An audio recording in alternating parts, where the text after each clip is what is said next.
তো আমার শিউলি ফুল গাছের কি অবস্থা দেখুন, কয়েক মাস আগে সবুজে সবুজ ছিল। আপনাদেরও কি গাছের এরকম অবস্থা হয়েছে? তো এই সময় এই গাছ এরকম হয়, নর্মাল ব্যাপার। কিন্তু এই সময় কিছু কাজ করতে হয়, সেটা কি চলুন আমি দেখিয়ে দিচ্ছি। তো প্রথমেই আমি একটা অ্যালোভেরা জেল কেটে নিয়েছি। এটা কেন কেটেছি আপনাদের দেখাচ্ছি, চলুন।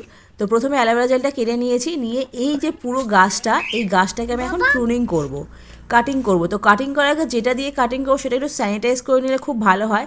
যেহেতু আমার কাছে স্যানিটাইজার নেই, তাই আমি অ্যালোভেরা জেল দিয়ে স্যানিটাইজ করে নিলাম। নিয়ে দেখুন এইভাবে প্রত্যেকটা গাছের ডাল কেটে দিচ্ছি আমি।